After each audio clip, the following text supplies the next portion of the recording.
Before you go, I'd love to know, where in the world are you watching from? Drop your city or country in the comments below. It means so much to see how far these stories travel. If Rachel's journey moved you even a little, don't forget to hit that subscribe button. We've got another powerful story coming your way tomorrow, one that might just change how you see the world. So turn on the bell, stay curious, and join our growing family of story lovers from around the globe. Until then, take care and keep believing in the unexpected. The hallway smelled faintly of floor wax and burnt coffee, but Rachel Adams had stopped, noticing that years ago. At 32, with her hair always tied in a practical bun and her steel-toe boots echoing across the tile, she moved like a shadow through Millantech Industries. Most people didn't know her name. To them, she was just the janitor, the woman who emptied trash bins and wiped down smudged glass after meetings filled with suits and sales numbers. But this wasn't always the life she imagined.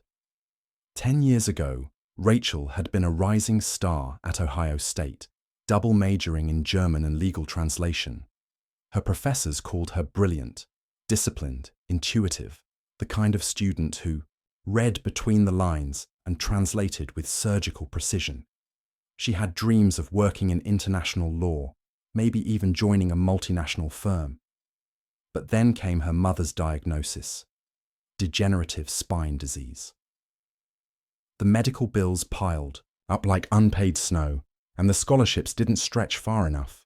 Rachel left school, took on every job she could find, and quietly disappeared into the blue-collar backbone of Columbus, Ohio. It was a cold Tuesday morning in March when everything changed. The night shift had left the executive conference room in disarray: coffee rings, crumpled sticky notes, a forgotten folder with a sleek foreign logo printed on the cover. Rachel wasn't nosy by nature, but something about the sharp black letters, Neumann Group GmbH, caught her attention. She flipped the folder open, just to tidy it, but her eyes locked onto the first few lines.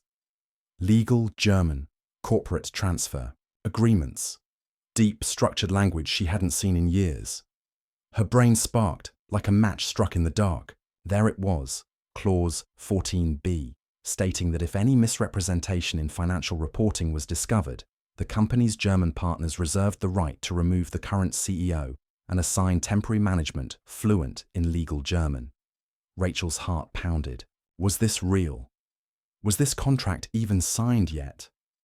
Could a janitor, someone invisible to nearly everyone in the building, have just uncovered a time bomb hidden in bureaucratic code?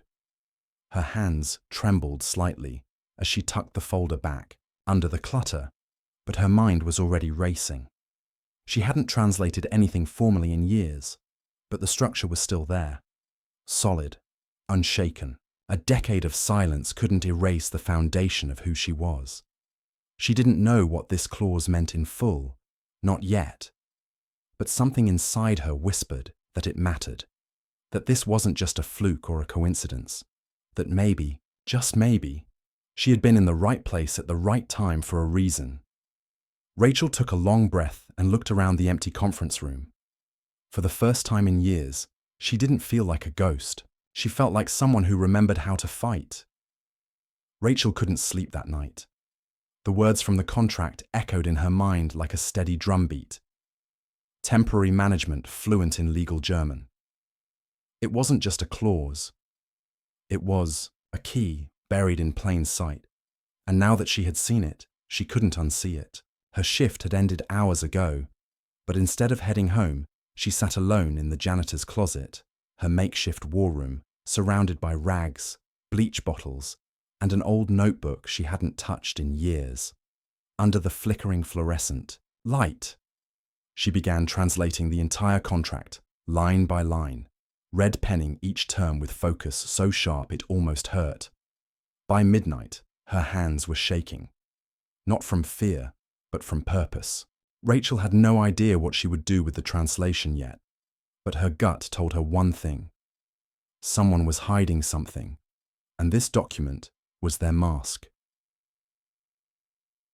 The next morning, sleep-deprived but steady, Rachel returned to work like nothing had changed. But everything had.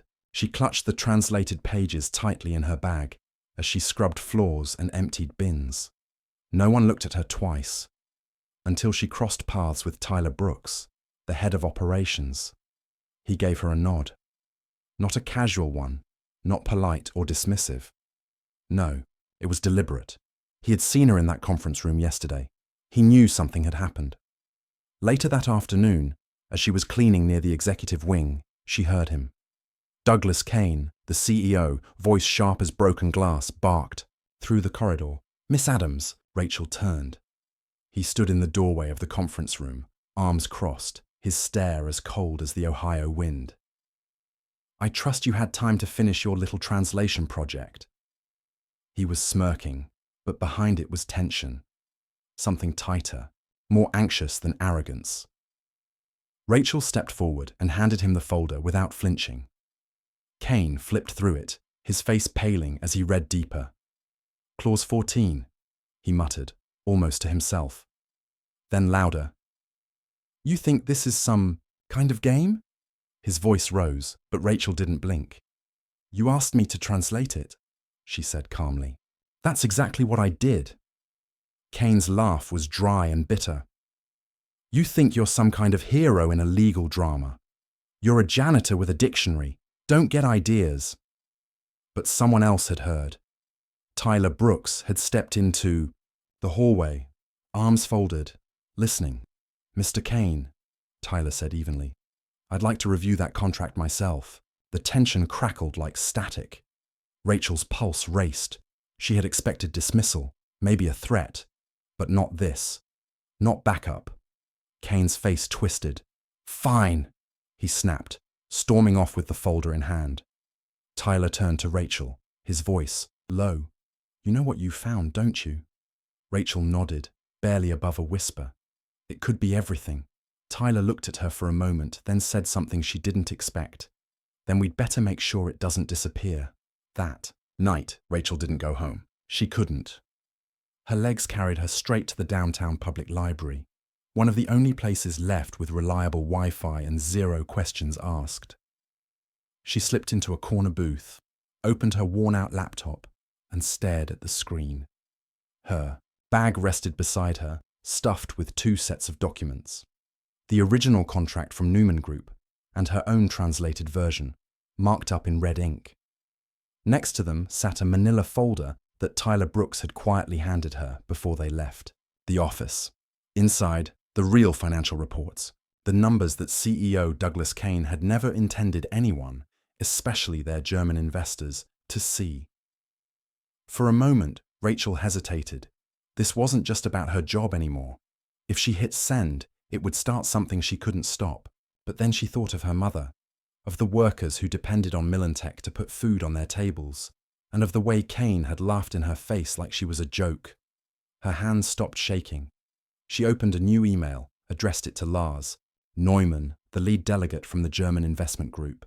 She wrote in fluent German, precise, neutral, firm. No accusations, no drama, just facts. She laid out the suspicious production figures, the conflicting balance sheets, and a detailed explanation of Clause 14b, the one that allowed them to remove the CEO in the case of financial misrepresentation. She attached her full translation. She added photos of both the forged reports and the originals from Tyler. Her cursor hovered over the send button. Then she clicked. It was done. 3 days passed. Rachel went back to scrubbing floors and emptying trash cans. But she could feel the air at Millantech changing. Whispers floated through the halls. Department heads looked more tense. Kane's voice got louder, his orders more erratic. Something was brewing. Rachel kept her head down, but her ears open. On the 4th morning, just after 9 a.m., a voice crackled through the intercom. "All department heads, please report to the main hall for a company-wide address." Rachel froze. She wasn't invited, of course, but she went anyway. She stood in the back, near the exit, unnoticed, or so she thought. The room filled fast. Employees packed in shoulder to shoulder. At the front stood 3 sharply dressed men from the Neumann Group, and in the center, stoic, composed, stood Lars Neumann himself. Kane took the stage like a showman, launching into his usual performance.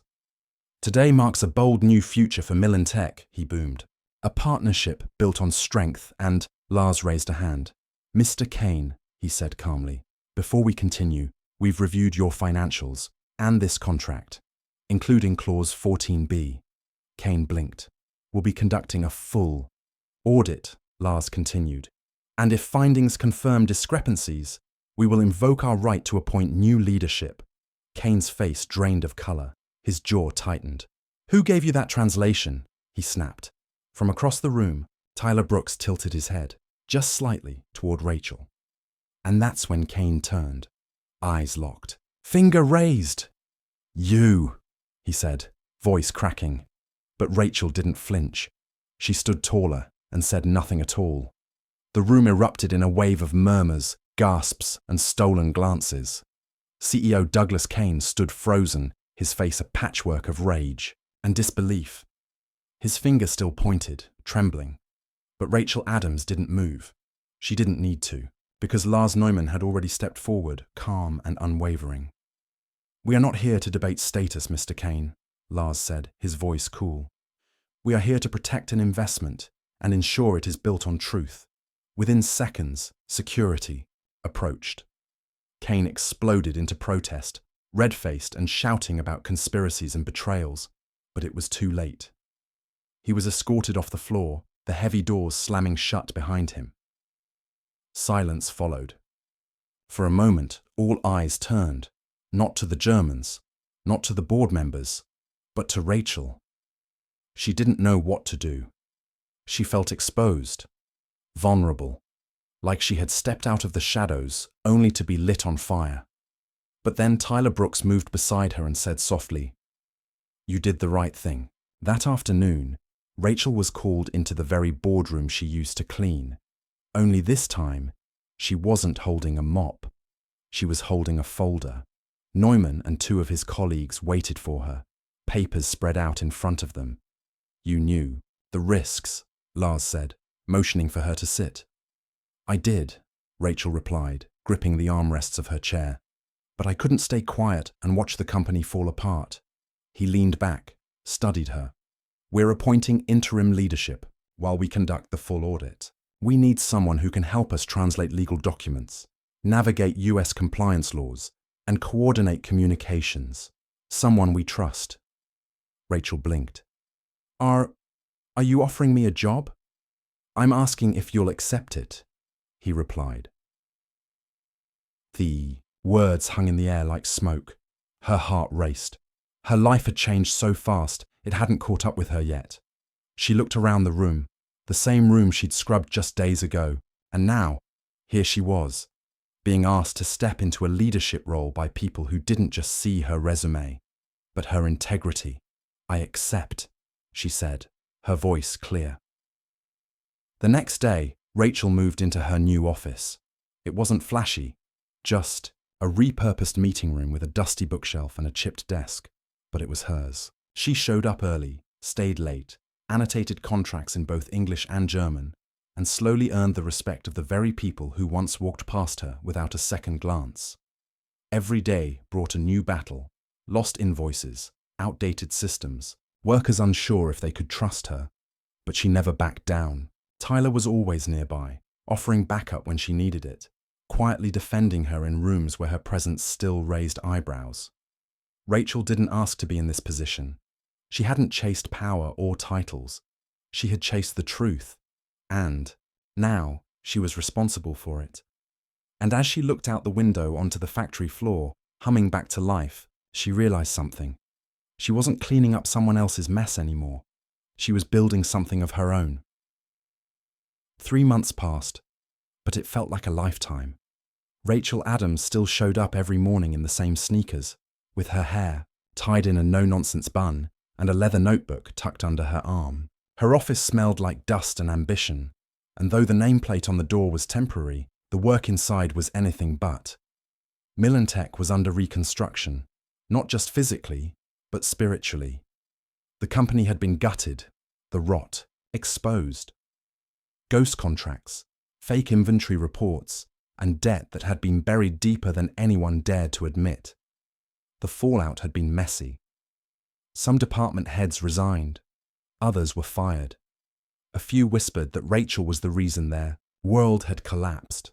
But she didn't flinch. She kept translating, auditing, verifying every line item and every promise.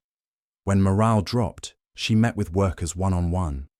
When investors questioned projections, she backed them up with data, not charm. But the real test came one rainy Thursday in late May. A critical shipment of semiconductor components, worth over $1.2 million, was held at customs. Paperwork errors, they claimed. But Rachel knew better. This wasn't a clerical mistake. It was sabotage. She could smell the fingerprints of someone trying to prove she wasn't ready. Maybe it was one of Kane's old allies, clinging to the past, hoping to make her fall. She didn't panic. She called Tyler. Then she called their Department of Commerce contact. And for 72 straight hours, she worked from her desk, through the night, making calls, correcting forms, resubmitting documentation in both English and German. She skipped meals, barely slept. On Sunday afternoon, the shipment arrived. When Rachel stepped onto the factory floor, clipboard in hand, the machinery roared back to life.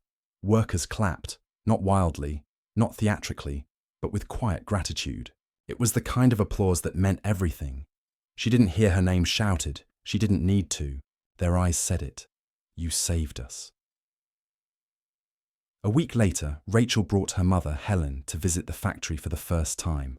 The surgery, funded by Rachel's new salary and a bonus from the Neumann Group, had worked. Helen walked slowly, leaning on a cane, but she walked. They rode the elevator to the executive floor, where Rachel had once stood in silence as Kane mocked her for having an education. Now she opened the door to her office and watched her mother take a seat by the window. Forklifts moved below like mechanical ants, rebuilding what had nearly collapsed. You're not just running a company, Rachel, Helen said softly. You're reminding people that truth still matters. Rachel smiled.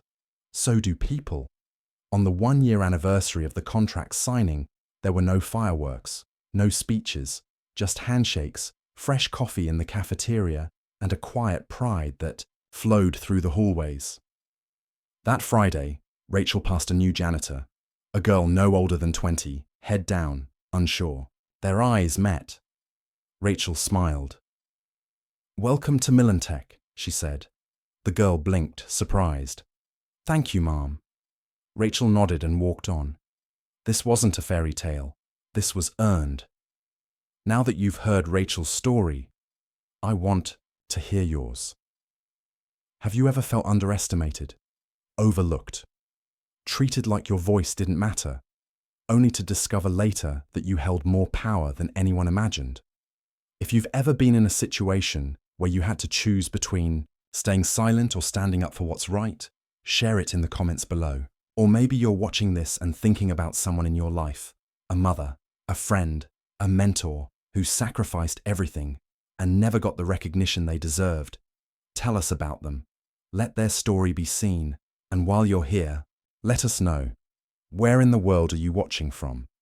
Whether it's New York or Nairobi, we'd love to know how far Rachel's journey has reached. This channel isn't just about stories. It's about connection. It's about remembering that sometimes the people who seem the smallest carry the greatest truth. So don't scroll past. Comment below, be part of this moment, and don't forget to subscribe so you won't miss the next powerful story we bring to life.